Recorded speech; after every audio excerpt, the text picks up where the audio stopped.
Hi, this is Dan Matson. Please note this podcast was created several years ago.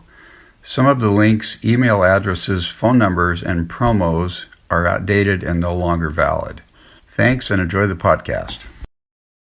Welcome to Hooked on Wooden Boats weekly podcast episode number 122.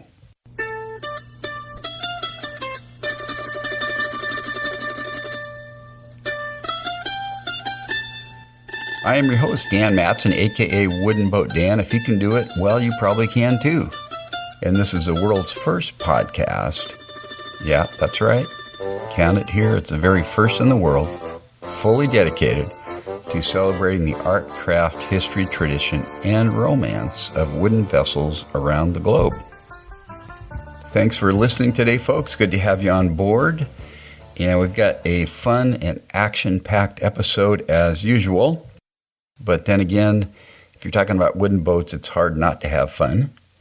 The featured segment today is an interview with Sam Johnson. Sam has been involved with wooden boats for probably 30 plus years. He's currently the executive director of the Columbia River Maritime Museum in Astoria, Oregon. He's built and repaired wooden boats. He's also a bronze casting expert, I'm going to say, because he teaches it, so he's got to be good. And so you're going to want to stick around for the interview with Sam. It's going to be a lot of fun. This past week, I attended the Seattle Boat Show. This is the annual boat show in Seattle in January of each year. And you could call it the Plastic Boat Show, or the GRP Boat Show, or the Tupperware Boat Show, or you can just call it the Boat Show.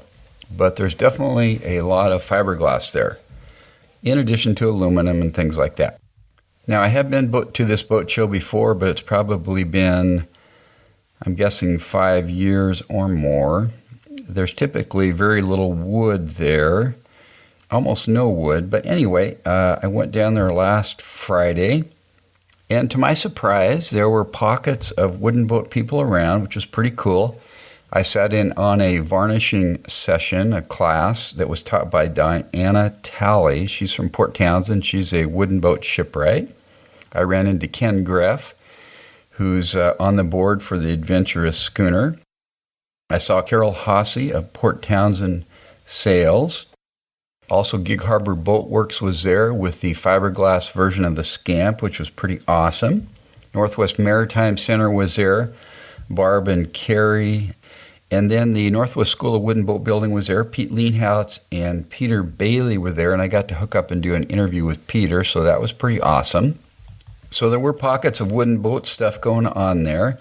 Also, the Antique and Classic Boat Society local chapter was there, and they had some wooden boats on display, which is pretty fun. One of the boats I had seen called Blondie back in October when I went to the Mahogany and Merlot event on Lake Chelan, Washington, when the ACBS was there. So that was pretty fun. So all in all, it was a fun time. For me, not nearly as fun as going to a wooden boat festival. One of the amazing things to me was that they are now making, and maybe they've been making it for several years, but it's the first time I've seen a 300 horsepower outboard motor. Oh my goodness. These things are massive, big 4-stroke, 300 horsepower motor. Pretty amazing. Saw a couple of boats that had 2 of those on the back, and I'm thinking, oh my goodness, those are going to use a little bit of fuel. More than my 14-foot dory with a 15-horse 2-stroke on it. Anyway, the show was fun, and I got to hook up with some cool people, so that was kind of my highlight for the week, last week. I keep saying I'm going to start on my Scamp, and I did not start again, so I'm not going to say that I'm going to start this week because I may not. But I'm just going to tell you when I do start, so that way I won't feel guilty every week I do this recording.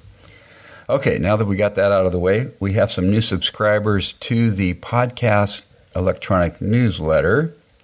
Alan Carpenter, Dale Wilson, Paul Becker, and Paul Fiala. Welcome to the subscription. Actually, how can I say that in very right? Welcome to the newsletter subscription, folks. Good to have you on board. For those of you that haven't subscribed, you can go to hookedonwoodenboats.com/subscribe to get signed up for my free newsletter. It's a fun way for me to connect with people and tell you what's going on with Hooked on Wooden Boats and share some resources and links and fun stuff. So check it out when you get a chance. Okay, we're going to move on to the interview with Sam Johnson of the Columbia River Maritime Museum. So Sam, take it away. Okay, it's January 21st, 2014. I am on the phone with Sam Johnson. Sam, welcome to the podcast. Thank you very much. It's nice to be here. Yep, Sam is the executive director of the Columbia River Maritime Museum in Astoria, Oregon. Is that correct, Sam? That's all correct. Yep, okay, very good. And you've been there since 2009. And I actually visited the museum for the first time in October, Sam, and had a great time. And we're going to talk about that a little bit later, but I just wanted to start with your personal journey and history with wooden boats. Well, it's been a lifelong passion for me. Actually, when I look back at my own career, I think that the only linearity in my life has been my interest in boats. Everything else is sort of up and down here and there and that kind of thing. I was born and raised on a ranch in California, Santa Clara Valley, and we had water on the ranch, a stream, a creek, and a pond. And so from the earliest days, plenty of wood and stuff to mess about with, and not a lot of oversight by adults. So I spent a lot of time messing around in the water, making rafts and small rowboats and things like that. So I really started off pretty early. I'm surprised that nobody did me in because of all the tools I either lost in the water or broke or otherwise, but I certainly had a very rich early environment that way. Yeah. And then when I, in the summers, because those were the days when you didn't have swimming pools or anything else, my dad was a rancher and usually busy, we went over to Capitola and Santa Cruz to the coast and rented a place right on a little river in Soquel, in Capitola, Soquel River, and there was a rowboat there, so I messed around with that for a long time. And ultimately, I ended up getting my PhD at Stanford, and I did it in marine biology down in Monterey, and at that time, right on the museum property was the Monterey Bay Boatworks. And so I spent about half my time getting my PhD over working on boats and learning how to restore Monterey fish boats and things like that from the Sino brothers at the Monterey Bay Boatworks. And so that was the very beginning of my, I would say, tutelage or apprenticeship in boat building and boat repairs. So Sam, that wasn't officially part of your education, but that's something you were doing while you were there, is that right? Yeah, I think it took me 7 years to get my PhD, and probably 3.5 of those were used in learning how to work on boats. Really? Unofficially. So very cool. I was doing field work in ecology, and you had to do many seasons in order to get the appropriate data. So there was a lot of time when I had the opportunity to spend doing other things. And then what happened, I guess, to wrap this up, is I went back to teach at Clark University in Wooster, Massachusetts, after I got my graduate degree. And that's about an hour and a half from Mystic Seaport, so I was very fortunate to be able to go down on weekends and even take some week times to have classes from John Gardner and Barry Thomas and other people that were involved with the renaissance of the small boat building in this country. So I was very lucky to have that experience. What years were you there in Massachusetts, Sam? 78 to 84, something like that. Oh, okay. So Wooden Boat Magazine had started a few years earlier, and things were kind of moving, weren't they? It was all a very exciting time. Yeah. I went up to Rockport and met Lance Lee and apprentice shop programs, and been following that forever. And it was got to know a lot of the people who were sort of involved in moving, creating the small boat renaissance that we have actually coming back again today. Mm-hmm. So, Sam, what was the first boat you built for yourself? I'm not sure. I was thinking about that. Probably the only one I really would call a boat would be just a little small square punt taken from a popular mechanics, a boy mechanic, and that was used on a small pond, and it mostly leaked. But you could get out in the middle of the pond and pull yourself and paddle around, so it was a lot of fun. Mm-hmm. Okay. But then, I've built up. What's that? I said I've built maybe, 20, 25 boats, either built or had been part of the process of building and restoration in my life. So I see. So what were you mentioned the Monterey fishing boats. Tell me about those boats.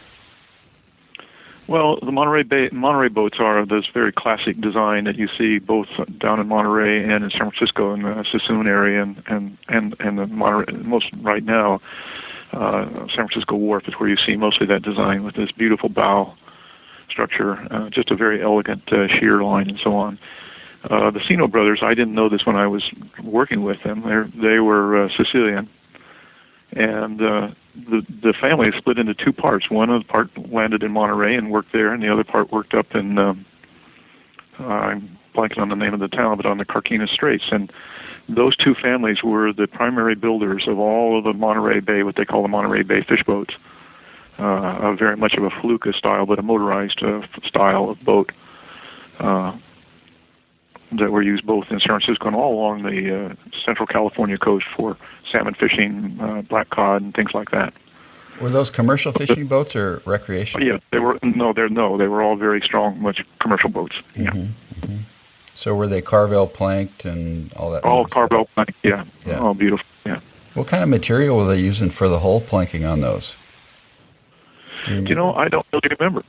I'm assuming it was some form of Alaska yellow or Port Orford cedar, but it could just as easily have been fir. I know it was not red cedar. Mm-hmm. Okay. And do you have any boats yourself today, Sam? I haven't counted up recently, but I think I have 5 or 6. Do you really? So just give us a brief rundown of what you've got. Well, the one that I most of them are small boats. I have a peak color boat that's 28 feet long. It was the Gully Jimson, and I'm blanking on the style. It was the only one that was ever built. Bruce Northrop built it. It was designed for him by Peak Color, based upon the Chibako boat from New England. And this is a very different Chibako dog's body boat that you see from. There's one that's made out of plywood that you've seen up at Port Townsend a number of times, but it's a very different style. This is very traditional to the fish boats of the late 1700s, and I have that boat in St. Helens. I have not put it in the water for years and years. I'm a little ashamed of the way I've been treating it, but eventually I'll get around to restoring it. And then I have my favorite boat, which is a Newport Fish and Lobster boat. It's called Agassiz, and it's been on some book covers and things. 13-foot catboat, considered by the Catboat Association to be the first American catboat. The only existing copy of this boat is called the Button Swan, after the builder Button Swan. And this is really used, according to Chappelle, was used predominantly for fishing in Narragansett Bay off of Rhode Island. But this is a boat that I really love, and I actually shipped it over to France during 2000 for part of the Brest and Douarnenez large boat show, where over 4,000 traditional boats are on display every 2 to 4 years. And then later, myself and 2 friends from the San Francisco Maritime Museum sailed it around the coast of Brittany, from Brest to Douarnenez, from Douarnenez all the way up to the far up on the south coast of Brittany. It was quite a trip with 3 of us in this little boat 20 miles offshore. Yeah, 13-foot catboat, huh? Yeah. Wow. So I have some others, a Norwegian Pram, and some other boats that I've built and restored and things like that. So lots of small boats. Yeah, okay. Do you get out on the water once in a while? I do actually. I have a little floating workshop up in Seattle, right off of Ewing Street, right on the ship canal, and I have a boat that's up there, and every time I'm up there, hopefully every weekend, but not always, I go out and roll around and sail. Oh, fun. Really? So you've got a place up on the ship's canal in Seattle, huh? Yep. Yeah, it's a perfect little workshop, and I can sleep in a cot in it, and I got a wood stove, and it's a very, most people come to the coast to get away from things. I go right into the center of the city. Because you're away from things the rest of the time, right, when you're in Astoria? That is true. That is true. Wow. Well, I'd like to see your place up here sometime, Sam, when you're up. Yeah, Oh, it's great. It's a lovely little place. It's charming, incredibly charming, and that's where I do a lot of watercolors and things like that. But also that's when I work on patterns for bronze casting. I do a little bit of wood carving there, and then when I want to repair a boat, I'll bring a boat up beside the shop, and because I can moor it right to the shop, and then I can go back and forth between the shop and the boat, doing all the fitting out and the interior fiddly work that you need to do. Fun. Very cool. I'm a little jealous, Sam. I wish I had a place down there. I have a workshop, but it's not floating. Well, it's pretty cool. I mean, it's a small one. It's only 10 by 16. Yeah. But I can do pretty much anything that I need to do inside that shop, and then if not, I just move outside and work up on the parking lot. Mm-hmm. Mm-hmm. There's something to be said for a small shop. I've just downsized my shop, and it seems like I'm more efficient. I got rid of some things and got a little more organized, and I actually like it a little better. Well, you certainly know where everything is without a lot of problems. Exactly. All the space, the more you know the geography. Yeah. So, Sam, I first heard about you from Rivers West down in Portland. I forget if you had already done or were getting ready to do a bronze casting class there. And so tell me about your bronze casting, how you got into that, and tell us what that looks like. Oh, yeah, that's a really strong part of my life these days.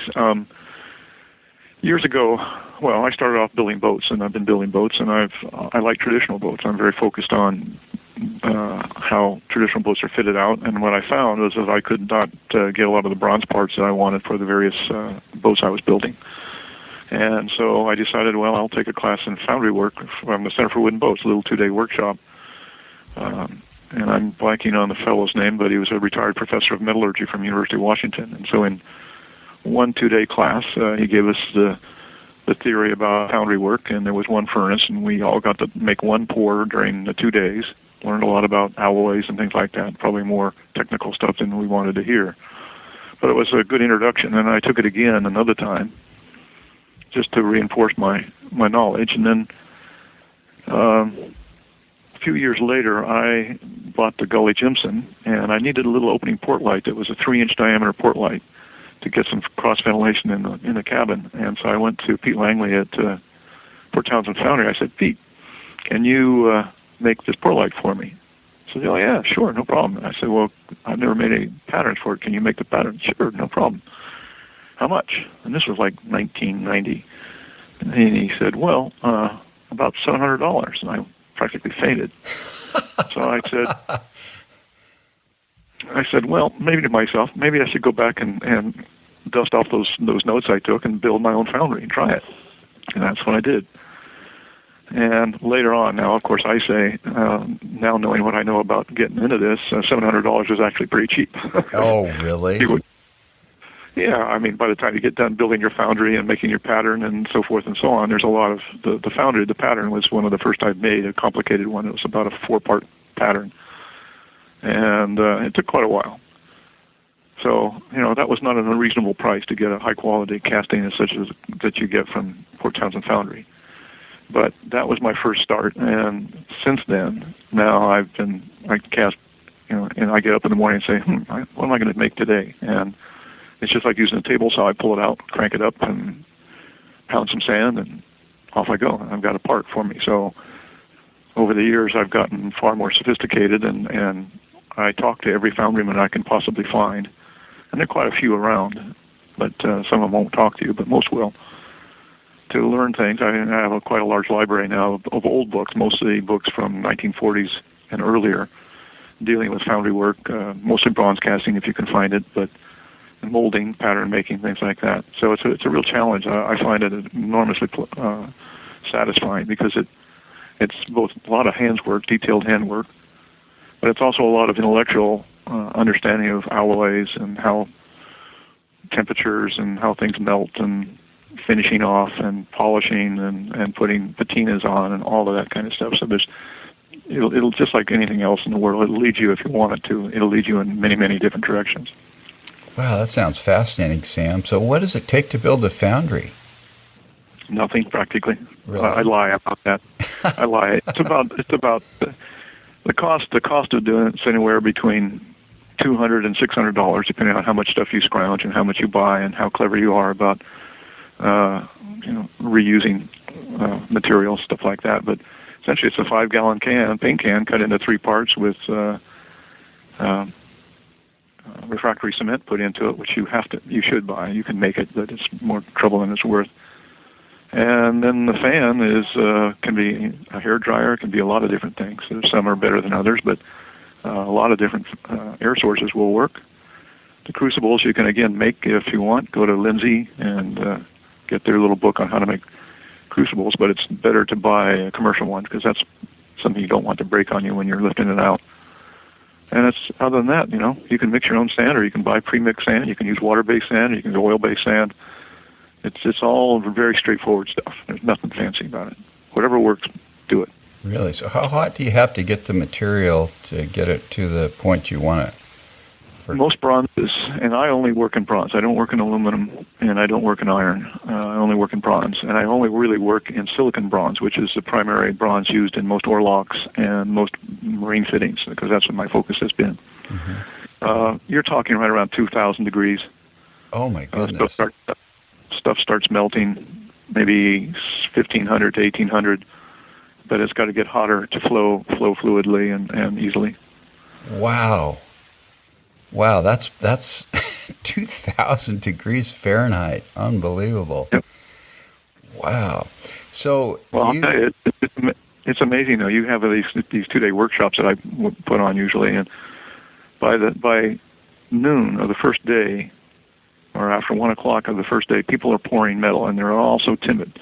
By noon of the next day, they're all realized that no, this is not going to reach out and bite you, and so everybody's very casual about this 2,000 degree furnace that they're working around. It's very quickly to get used to working in that kind of environment. So, wow, it's very. So do you buy bronze? You buy like blocks of bronze and it's all ready to go, or do you mix certain metals together to get what you want, or how does that work, Sam? For the classes and also for things that I make for other people to sell, I buy ingots of specific alloys. I use two alloys, Everdure and can't remember the other one right now. But both are very similar, and they come with a documentation of exactly what the alloy mix is and so forth, so you know exactly what you're getting. Because every alloy has slightly different pouring and melting characteristics and pouring characteristics, and you have to get used to that. On the other hand, people come to me with boxes full of old screws and all kinds of brass and bronze stuff.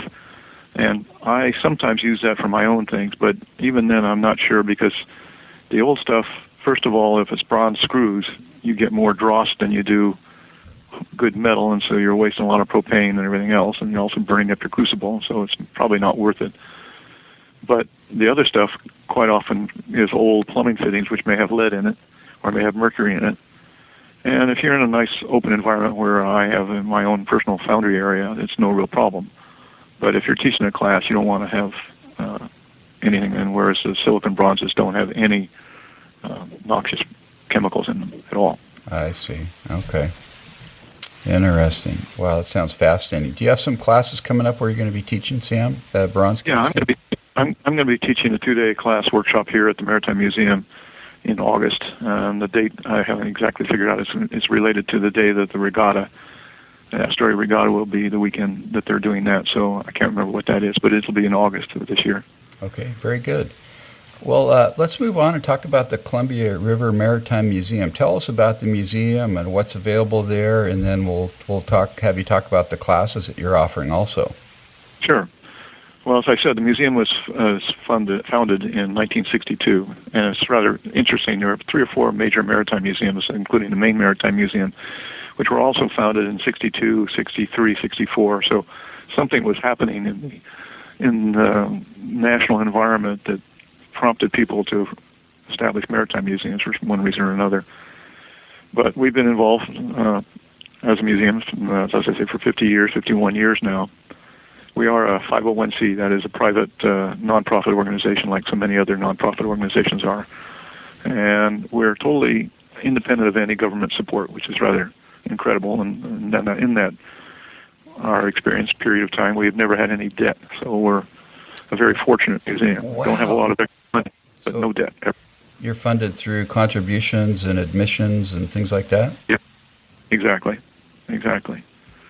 We have from time to time, I should make sure that people understand that we do go to the national government for the National Endowment for the Humanities and the Institute for Museum and Library Services for some various small grants to evaluate our programs and the way in which we manage our collections and things. That's a standard thing there.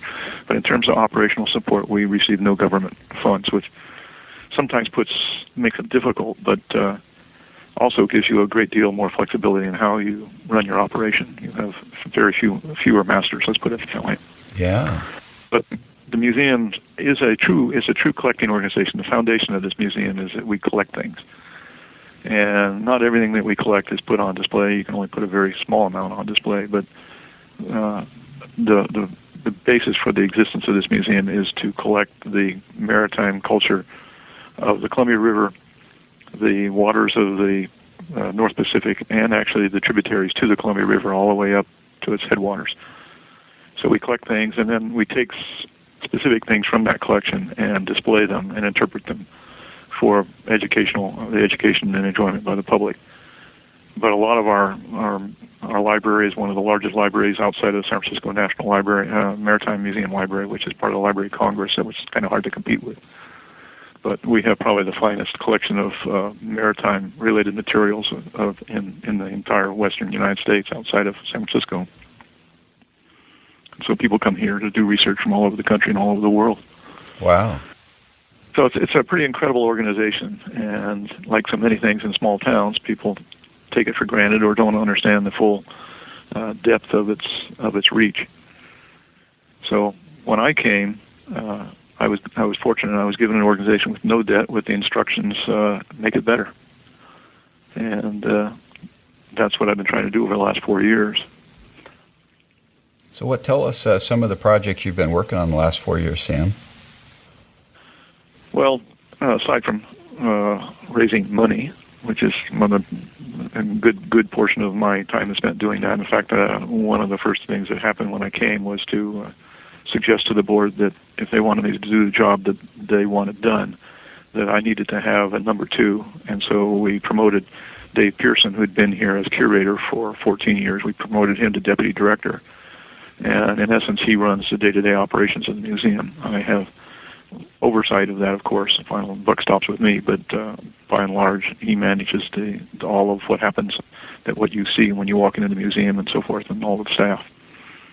So my focus has been on taking care of a number of specific projects that needed to be done. One was, the very first thing was to take the pilot boat Peacock, which had been given to us by the bar pilots, and put that on display. It had been languishing over into East Mooring Basin and was not looking all that great. It's a steel hull boat, but still it was covered with bird dung and algae and whatnot, moss. So we wanted to put that on display in some fashion. The decision as to whether to put it in the water or put it on the land and whatnot. As probably you know, and most people who are involved with museums know, that putting boats in the water and keeping them in the water is an enormously expensive process, constant upkeep and maintenance. We have one boat, we have our lightship, which is in the water, and that takes a great deal of expense each year to make sure that it stays in good shape. So we decided we'd put this pilot boat on display on the land, and it's really, truly impressive thing to see today. The boat itself is pretty incredible, and I know people may argue with me on this, but I think it's an arguable point, but this is probably, from my perspective, the single most important vessel ever to operate on the Columbia River, ever. And the reason I say that is that it was the pilot boat that was used from 1960, 62, 63, in the 60s, all the way to 2000.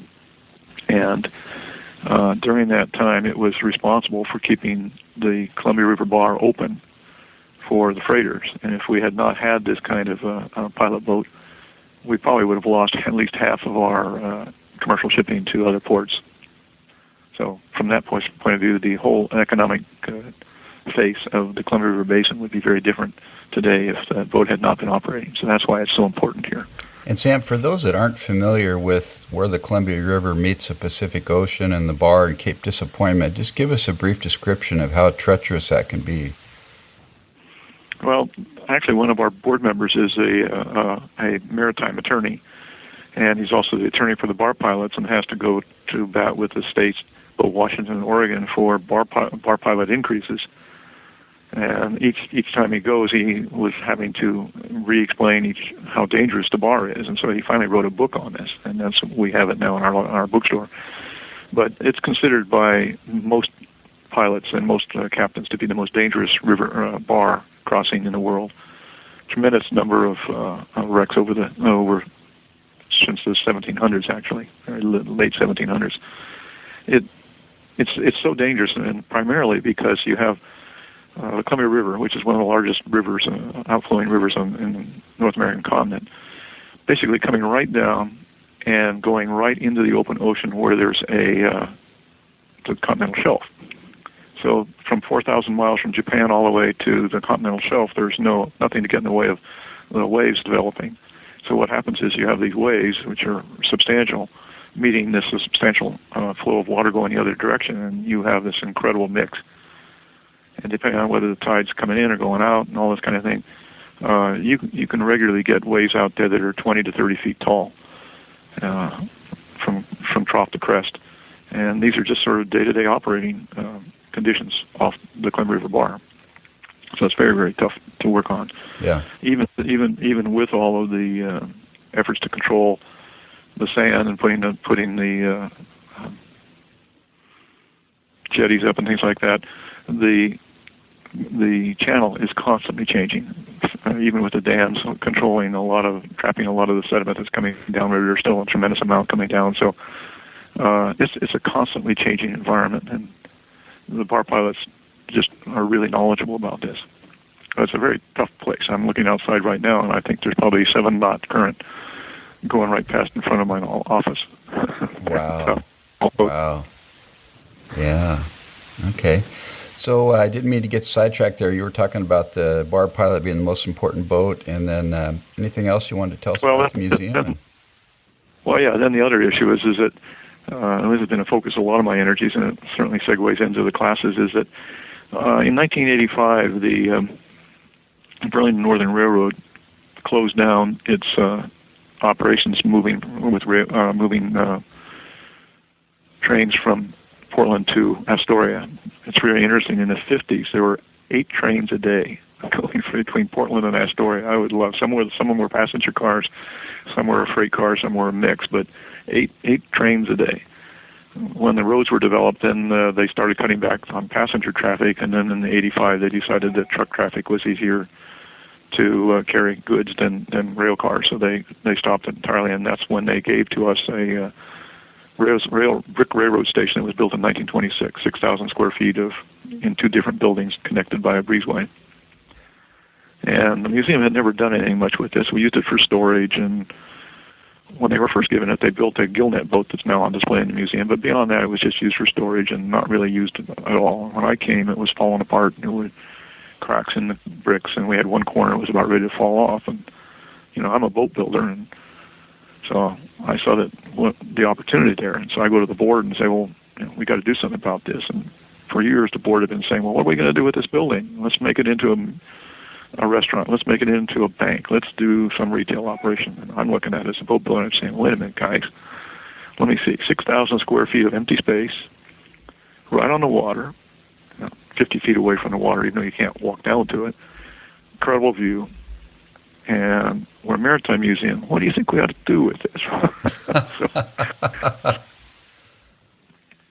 So I convinced them to let me go ahead and raise money to restore it and convert it into a maritime center for maritime trades, and basically kind of a living history area where we will build boats and offer all kinds of maritime classes, much like the Wooden Boat School does in Port Hadlock, or Center for Wooden Boats does, or Mystic, or in other places like that. But with a slightly different emphasis. My focus is on, some of these others are, but definitely on my focus here at the museum is to preserve processes. We do a really good job of interpreting history here. But what we don't do a good job of is talking about the process by which things were made and used. And if you ignore that part of it, you're sort of leaving off 1/3 or 2/3 of the story. So what I would like to do is over time be able to have people come in and teach net making and teach all of these skills that were related both to the fishery on the Columbia River and in North Pacific, but also just general boat building skills, things that people ought to know about, how to use hand tools and stuff like that. Okay. So that's what we're doing. Yeah. So it's called the Barbary Center. Is that right, Sam? It's called the Barbie after Barbie. The Barbie, B-A-R-B-E-Y. Okay. B-A-R-B-E-Y. The Barbies were one of the prominent families involved with the salmon fishery on the Columbia River from 1911 all the way up until the late 1970s. And so they were a major donor to this project, and it was appropriate that they be recognized not only for their contribution to the museum, but their contribution to the culture of the region. Okay. It's appropriate name. Okay, Sam, tell us about the classes you guys are offering. Okay, well, last year, my first year, I was a little bit over-enthusiastic and scheduled 38 classes to be taught throughout the summer, starting in May, and I'm quite glad that we didn't have all those classes. We actually only ended up having 16 classes taught, which was, for the very first year, even then it was a challenge, making sure that we had all the right tools and all the right materials and everything else all together. So we'll probably go for a smaller number of classes this year of a similar type, and they will cover basic woodworking skills, how to use hand tools, how to sharpen hand tools and things like that. Make some perhaps some boxes and things that were related to maritime trades, like a small sea chest, that kind of thing, that would be perfectly suitable for a gift to a kid or a grandkid or something like that. We'll also go back into the Native American arts and crafts, some classes on how to make your adzes. There's two main types of adzes that are used by the Northwest Indians in their carving. We'll have people teach how to make those. Make some halibut hooks, a lot of carving classes in making bentwood boxes. That's a challenge. It took me 3 times to get one that even looks halfway decent, but it was a very, very enjoyable class. I'd probably take it again when we teach it. And then there'll be my class on bronze casting. And on the boat building, we will be bringing in one of the ship's boats that I built there at the Oregon Historical Society back in the 80s as part of the bicentennial of the European entry into the Columbia River.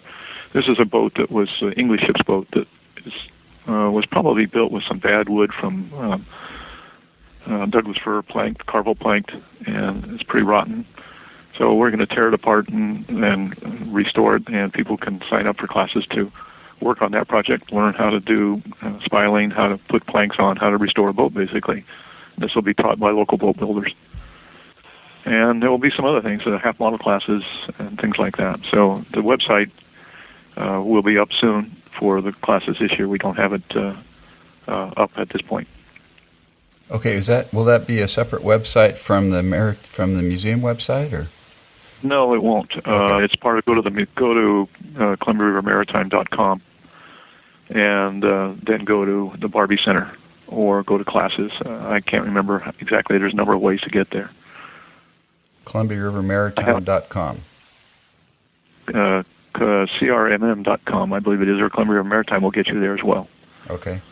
Just go to Google Columbia River Maritime. If you Google Columbia River Maritime, you'll get there, right? Yeah. Okay, very good. And when did the classes start this year, Sam? We'll start them again in May, although we have some earlier one right now. I can't remember the dates, but sooner. Shirley Courtney Gould is going to be teaching basket making. And most people think of baskets as being a very simple thing and all that, but she is probably one of the foremost Northwest native basket makers in this area, and her baskets are in collections all over the world. New Zealand, at the Bishop Museum in Hawaii, at several museums in England, at the Smithsonian and places like that. She lives in Scappoose, and she's very happy to come here and teach classes on how to use native materials to make these really interesting baskets. And she teaches this very a lot of fun. So she'll be doing one soon, and that should be on the web if not already. It'll be up very soon. So, Sam, for people that are out of state or maybe even out of country that have an interest in this, Astoria is a small town, but a couple hours from Portland, Oregon. Is that about right? That's right. It's about 2 hours from Portland. Yeah. Well, so you can fly into Portland, and there's hotels in Astoria, probably, I'm assuming. Oh. There's quite a number of good hotels. We have several that are, I would call, maybe close to 4-star. Definitely one of them, you can sit in your room and basically almost throw a rock at a passing freighter, quite literally. They're within a couple hundred feet of the channel. So it's a pretty incredible place to sit. Yeah. Okay. It's an interesting town. There are a lot of good little restaurants. Mm-hmm. We have not, as a museum, yet worked out exactly arrangements for our longer-term, week-long classes where people can stay economically. But there are plenty of places to stay. Okay. I think I'll tell you one of the suggestions that was made, since we have a train depot, we have sidings. Somebody suggested, why don't we just buy a sleeper car and change that sleeper car into lodgings for the students? And I thought, that's a crazy idea. And then I started researching it. And if you buy a modern sleeper car, it's like a jet aircraft. You can convert it and configure it in any number of ways. But modern sleeper cars are 2-story, so you could have 10 little suites, tiny two-room suites in a sleeper car with bathrooms and everything. Wow. That sounds really cool. Put that right beside the depot, right along the Columbia River with an incredible view, Yeah, that would be awesome. And what's the phone number there at the museum, Sam? It's 503-325-2323. Okay, very good. So, Sam, you work hard at this and do a great job. So tell me, why do you do this? What's in it for you?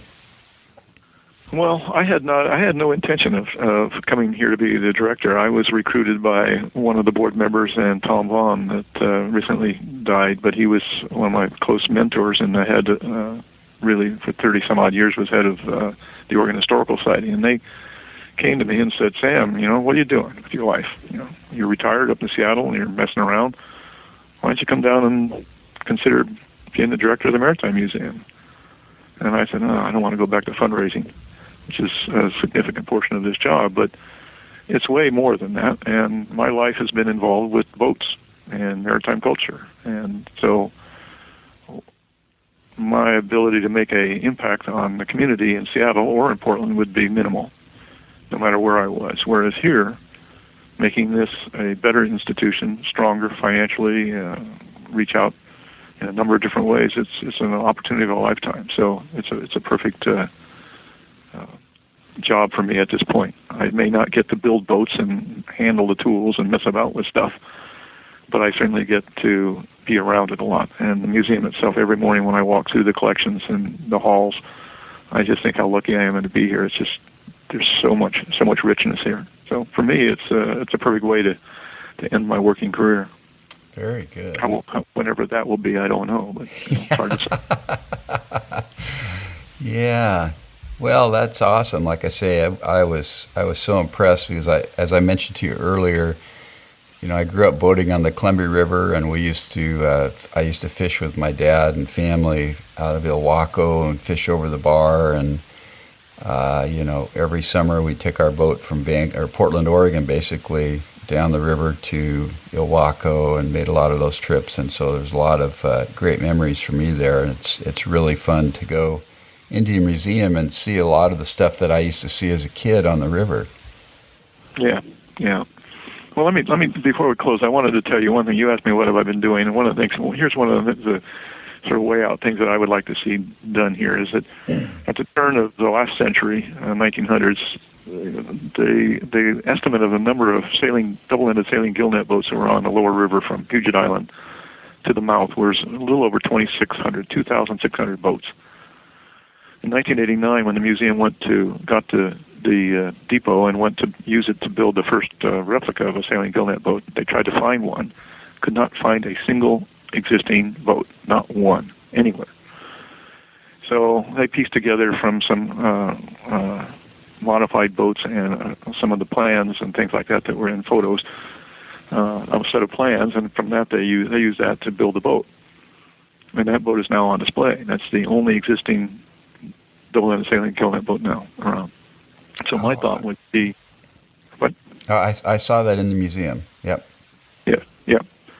So my thought would be, okay, taking a leaf from my days at the Oregon Historical Society when we were building those 3 ship's boats, we had a volunteer crew doing that. So we had about 6 people on that. So the idea here would be to recruit 3 people from 3 different communities on the Washington side of the river and 3 people from the Oregon side of the river, and have them come to the museum under the tutelage of an instructor, build a gillnet boat. That first gillnet boat will belong to the museum, but it will be built by that team. Then send those people back to their communities and have them recruit 5 or 6 more volunteers from each community. We'll raise the money for the boats, and about $25,000, $30,000 to build for materials, maybe even less, depending on how much we get donated. And each team would then build their own boat. And as you know, when you have one boat, it's out there sailing. When you have 2 boats, they're racing. When you got 3 boats, you got a regatta, flotilla. So what you end up with over time, is those boats would live, by the way, in those local communities under a tent. They're not that big, 24 feet long. They're easy to maintain. When they need repairs, they bring them back to the museum. We'll teach them how to do the repairs, so then they go back and do it themselves. And what happens is you end up with a regatta, a flotilla of double-ended sailing gillnet boats on the lower river again. And that would be set up ultimately not under the auspices of the Maritime Museum, but its own 501c3, the Columbia River Sailing Gillnet Association. And they would compete amongst themselves for prizes. They would perform during regattas. On the weekends, they'd be out sailing around, and whoever wins the best awards would get sent to Washington, D.C., or Vancouver, or Port Townsend, and all that. So it would be an emissary from the region. But in some ways, it would be a cultural unifier. That is, there used to be more contact between the cities on either side of the river in 1900s than there is now, because of the roads tend to isolate people and keep them on either one side or the other side of the river. With boats in those days, they went back and forth, no problem. The river was not a barrier; it was a road. And so, what you would have now is a way of culturally unifying the lower river in a way that has not been done for a long time, and it's a cultural unifying. It's a whole process that has no governmental support. It's totally independent of any national park system or any government money. So it's independent, private, total. And I think that's my dream, is to see that happen again before I leave.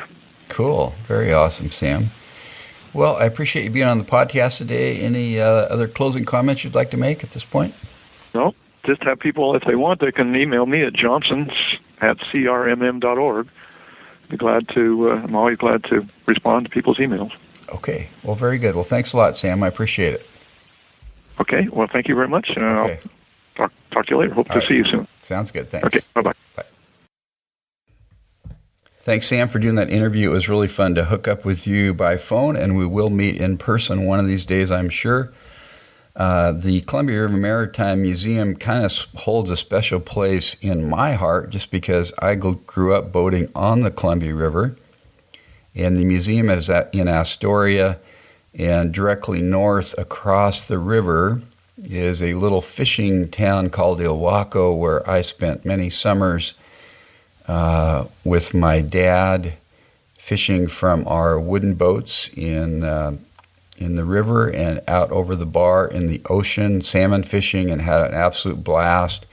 And so that whole area just brings back a lot of great memories, and really fun to go through the museum and see some of the gillnet boats and things that they have there that you don't see on the river anymore, but I used to see as a kid in the 60s and the early 70s. So if you have not checked out the museum, it's definitely a must-see. I mean, it's a phenomenal exhibit of stuff.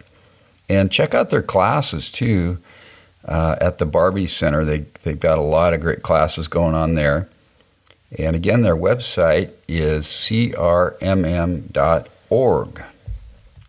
Yeah, I highly recommend that you visit there sometime. So anyway, thanks again, Sam, and I wish you the best there at the museum and in all of your bronze casting and wooden boat endeavors, and with your classes you're offering, which you're offering some really awesome classes there. So good luck.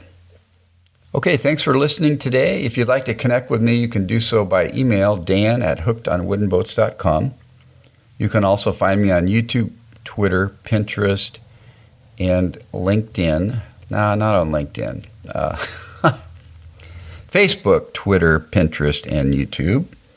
And you can find me there if you look for Wooden Boat Dan.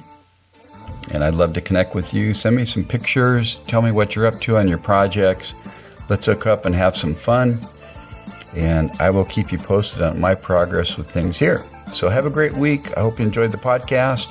And if you did enjoy it, I'd appreciate it if you go to iTunes and give me a review there, an honest review. And if any constructive criticism is also welcome. So have a great week. Keep the bright side up and the barnacled side down. Wooden Boat Dan over and out. God bless.